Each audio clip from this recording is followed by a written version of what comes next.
You're watching E.T.N. Entertainment-related new, entertainment-related discussion. Share and subscribe. Hey guys, welcome to Entertainment Talk Nation. This is Rob. 1 second. Okay. Wanted to make sure the record button was hit. Or not the record button, the unmute button. This is the second time recording 2 videos I'm about to do. So upset because I basically did 60 minutes worth of recorded content, and it's not that the mute button was hit. It wasn't. What happened was I had something playing in the background on my computer that I was unaware of, and the whole time everything was recorded, there was background, like people speaking and stuff like that. So I'm not very happy right now. So we're going to do this again. This video, we're going to review Avengers Infinity War. My God. What a movie. A lot of fun. A very, very different Marvel movie with a lot of the same elements we've seen in the past. The good comedy that we all love, or some of us don't. But this was just a fine movie. And this is a full spoiler review. And I don't think I'm too worried about that anyway, because I think everyone and their mother has seen this movie at least twice over this past weekend. But just in case you haven't, this is a spoiler-filled review. So if you don't want to know any of the details, do not watch this video. This was praise to the Russo brothers, Disney, Kevin Feige, the production team, the makeup, the wardrobe, everybody. Because this was quite the accomplishment. This movie had all the workings of what could be a disaster. When you have this many characters, no matter how much you like Iron Man, no matter how much you like Peter Quill, Doctor Strange, Captain America, so on and so forth, when you bring this many characters together, that usually spells disaster. Not only was it not disastrous in this movie, it was fine. It was handled perfectly. Basically, what the Russo brothers did, and they did say this to everybody, so anybody who didn't expect to see this, or anybody who's complaining shouldn't be surprised. The Russo brothers did say this was going to be Thanos' movie. And that's what it was. And it was good for that. Yes, of course you get to see your heroes and you get to see them in action, but the primary storytelling element of this movie was about Thanos and his quest for the Infinity Stones, why he's doing it, and what the end result is. And it's the end result that I think it took a lot of people by surprise. It's a long movie, but it seems to go by pretty fast. I would say there's only one portion of the movie where it drags a little bit, and that's when Thor is on a little journey with Rocket Raccoon and Groot, so he can go get his new hammer forged. And that was cool in and of itself, but of everything else going on, that was the one area of the movie where I felt it kind of slowed down a little bit, got a little bit too, this affected the pace a little bit. But overall, while this movie is not perfect, it has its flaws, it's just hard to not appreciate the fact that they accomplished what they did in this movie with so many characters. But the advantage is they don't have to go into details about, Iron Man, Doctor Strange, Captain America, stuff like that. We all know where these characters are right now. We all know what they're doing. So a lot of the focus was on Thanos, with good reason. Thanos basically picks up where we left off in Thor Ragnarok, begins his mission now he's already got the Power Stone when he reaches the ship, Thor and Loki's ship from Thor Ragnarok.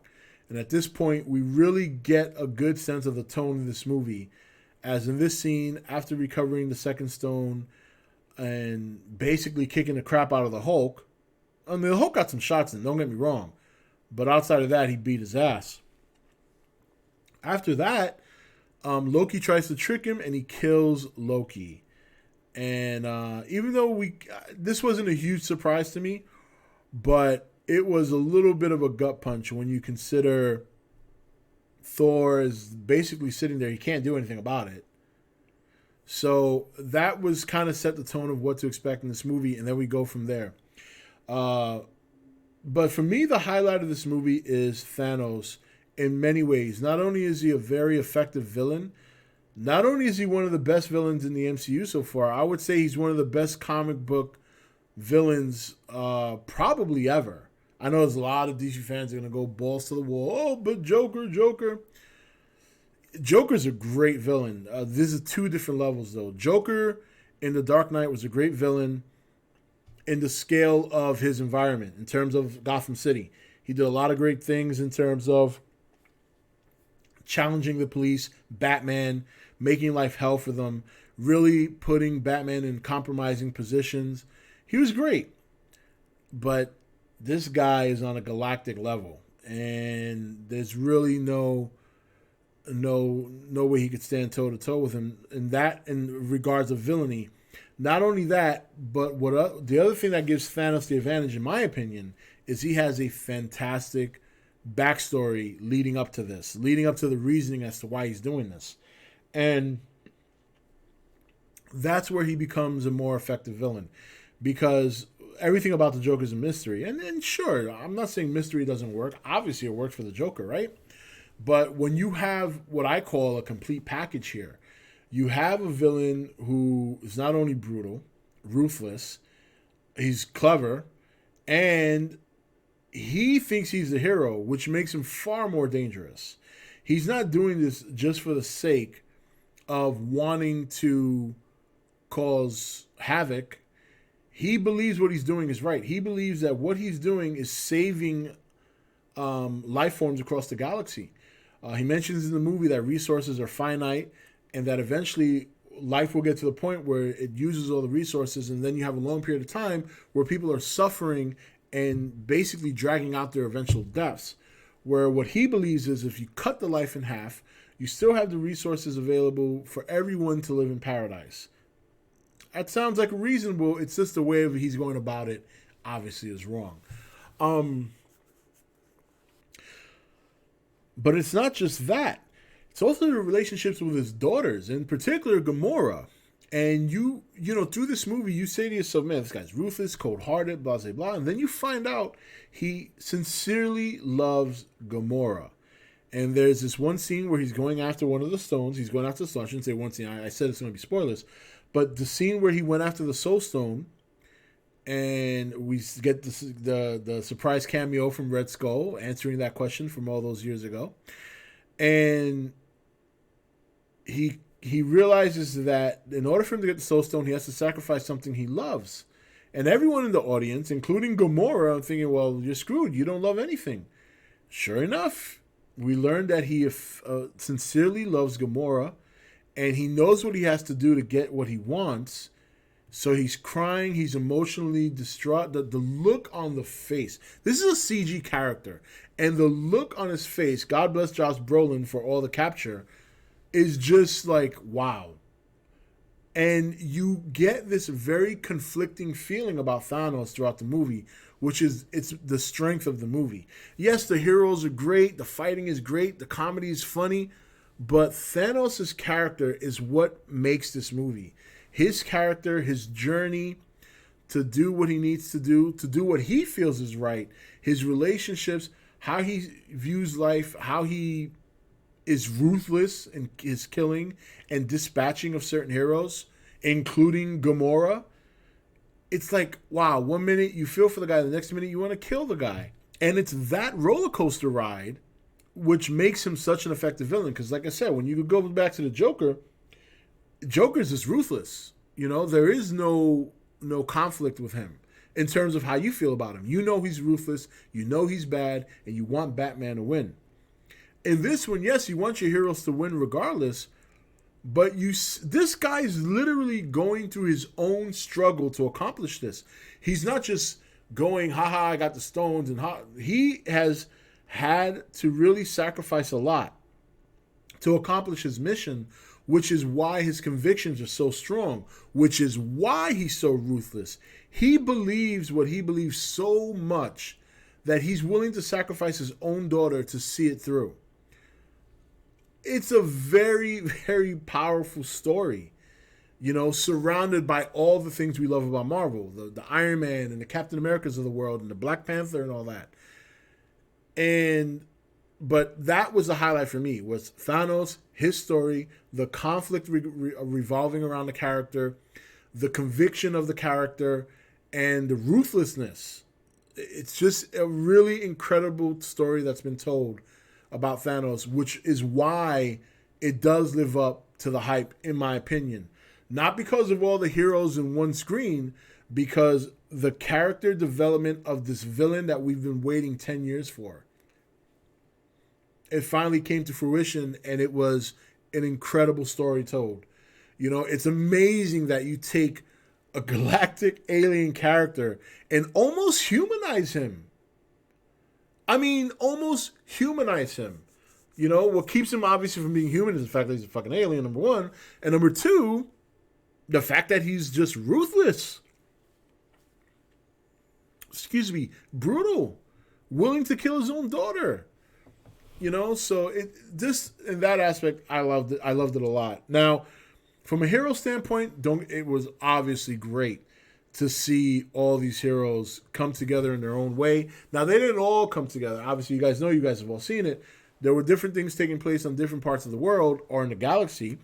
Iron Man, Doctor Strange, Spider-Man, and the Guardians were all on Titan fighting Thanos, while on Earth you had Cap, the Avengers, Falcon and Black Widow, Scarlet Witch, and so whatnot, and then eventually Thor, Groot,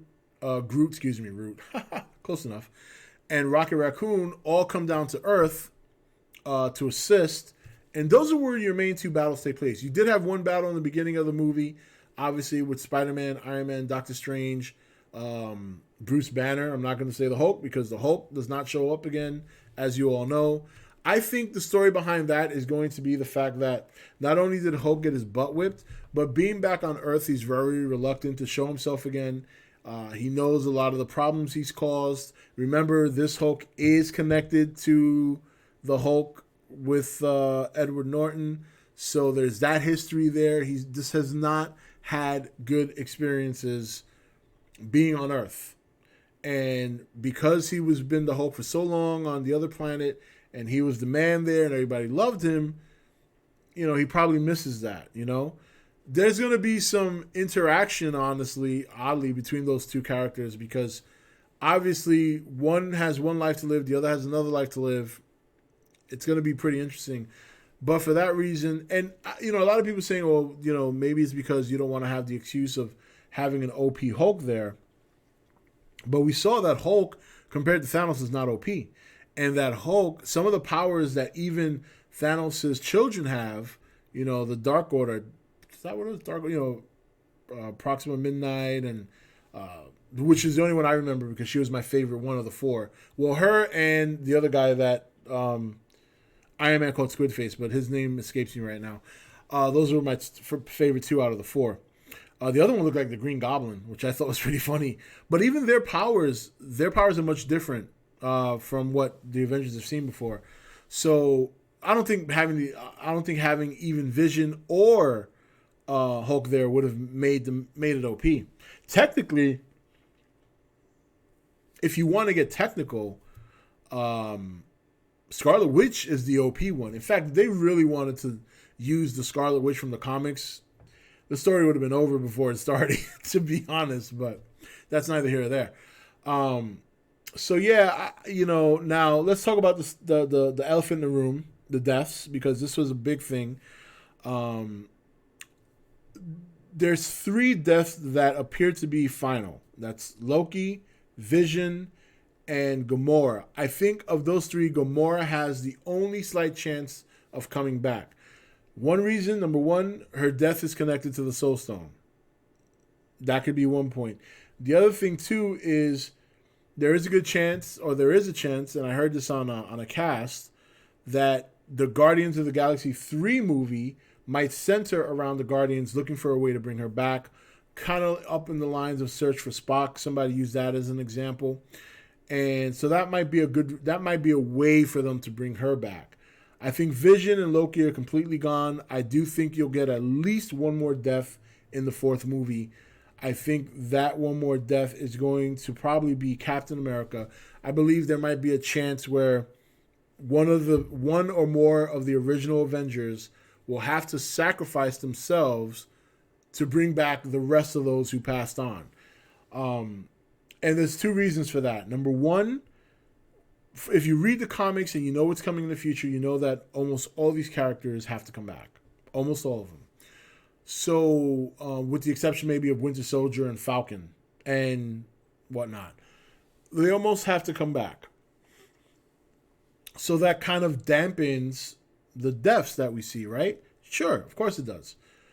But it would be a more painful death for certain if one of the original Avengers died to bring them back. Because think about how everybody reacted when Tony got stabbed. People thought that was the end. My wife was in tears. Even I was like, oh shit. So if Cap or Tony have to sacrifice themselves to bring all these guys back, it's still going to be a very painful end to this saga. With that said, much credit to Tom Holland because he sold his death so good. Even if you know he's going to be alive later or that he's coming back, it was still very effective. And that goes to the credit of the actor. We nerds know that he's coming back. There's going to be another Spider-Man movie. He will come back. Yet still, a good portion of us were still tugged at the heartstrings when we saw that scene. That just has to go to Tom Holland for doing such a good job in acting and playing it out. He really sold that well. That was a very effective scene despite of what we know. So kudos to him on that one. The glove. Is the glove destroyed? No, it is not. I hear this a lot right now, and I think it's a mistake to assume the glove is destroyed. Two reasons. Number one, the glove is still on Thanos' hand after he snaps his fingers. Now, when he snaps his fingers and they come back and Thor's like, what did you do? What did you do? You see the glove. It's damaged, but it's not destroyed. He still has the glove on. And number two, he actually uses the glove to get out of his situation. If you haven't seen the movie and you're going to see it again, pay attention to this part. He grabs Thor's hammer, pulls it out of his chest, and as he's doing that, he clenches his fist, uses the space gem to transport himself out of there. So the glove is still intact, albeit damaged, with the stones. That's important to know. I do think that the characters that do come back will be linked to the Soul Stone. I have a feeling that's going to play a big role. It's the one stone that technically he didn't use yet. I'm assuming he just needed it as a catalyst to get rid of half the life. So that might have been its purpose, but we'll see. Overall, though, the movie was fantastic. I thought the Doctor Strange versus Thanos scene was obviously a telling scene as to how powerful Doctor Strange is. And much credit to Iron Man for going one-on-one with Thanos. And for a minute, they're kicking the shit out of him, which was incredible in and of itself. But yeah, the movie's just incredible. Just know going in that you're getting... It's basically Thanos and the Avengers. It is Thanos' movie, but it is a good movie. A very good storytelling movie. Excellent feelings as to excellent way to get you to try and understand and some ways have conflicting feelings about the villain without necessarily rooting for him. It's just a great movie. It was just really good.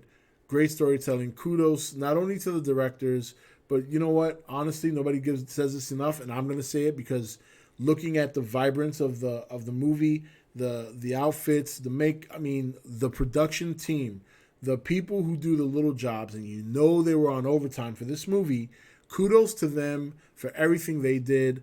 Those little people who don't get the notoriety after the directors, the production team, the makeup, the wardrobe, CG team, which the CG in this movie was exceptionally well, especially considering that your main villain is in the movie 80% of the time and he's all CG.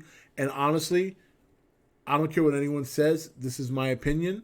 I really do think Josh Brolin should be nominated for an Oscar. I think he did a fantastic acting job. He did a wonderful job with the motion capture. The facial expressions on Thanos and the emotion that he conveyed through motion capture, to me, is nothing short of fantastic. I know we won't see that because it's never happened to the grandfather of motion capture. You all know who I'm talking about. Again, his name escapes me, but he played Kong. He played Gollum. You guys all know who I'm talking about. These names, they just drop out of my head when I'm in the middle of doing a video. Once I'm done with the video, I'll know who he is. I'll know exactly who I'm talking about. But Brolin did a great job. This is a great job. So, anyway, guys, that's it for my review. What did you think? How many times have you seen it? Are you going to see it again? Where does it rank? And how do you feel about Thanos? Looking forward to seeing you guys' comments in the comment section. And we're going to have a Godzilla video later tonight. It's going to be an exciting one. Unfortunately, I have to record it again, which is pretty upsetting because I did a 40-minute video that I had to delete the whole thing. But it also gives me an opportunity to cut it down a little bit.